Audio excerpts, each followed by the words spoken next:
Et ça continue aussi parce qu'il y a cet attachement très très fort de Claude et maintenant et de l'équipe, de toute son équipe oui. à ce territoire.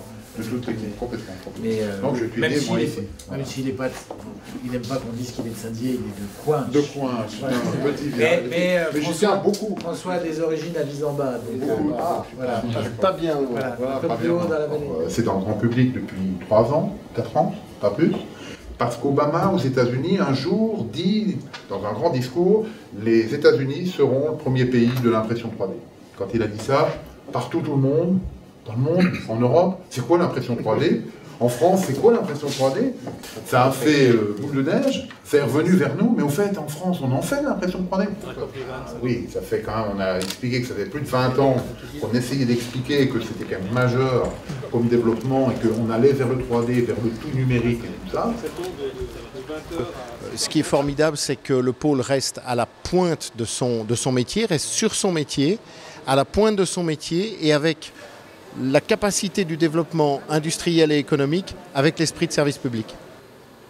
Voilà, c'est l'industrie du futur. Hein. On va sortir, c'est le projet de câble là, également. On va sortir donc maintenant dans 6-8 mois à peu près une solution de strato monumental entièrement robotisé.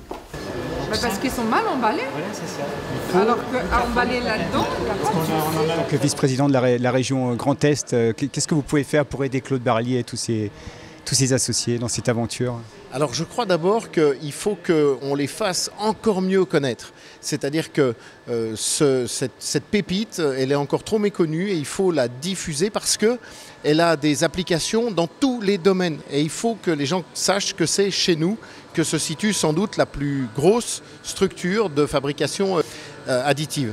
Et ça, c'est encore pas dans les ADN. Et puis, bien sûr, sur des projets qui seraient des projets particulièrement audacieux, il faut qu'on ait les moyens de les accompagner financièrement. Les accompagner aussi dans tout l'aspect marketing, après développement à l'étranger, aux États-Unis, au Japon, etc. Alors c'est un des très gros projets de la région Grand Est sous l'impulsion de Jean Rotner, c'est de dire il y a énormément de territoires à conquérir à l'étranger, de gens à convaincre et à rencontrer. Il faut qu'on arrive à accompagner mieux les structures petites ou moyennes qui sont les nôtres, surtout quand elles sont, comme c'est le cas, leaders nationaux, voire internationaux dans leur secteur. Il y a beaucoup de pépites comme le Sirtes Inori de la région Grand Est. Eh bien, je vais vous faire une confidence. Des pépites, il y en a effectivement beaucoup.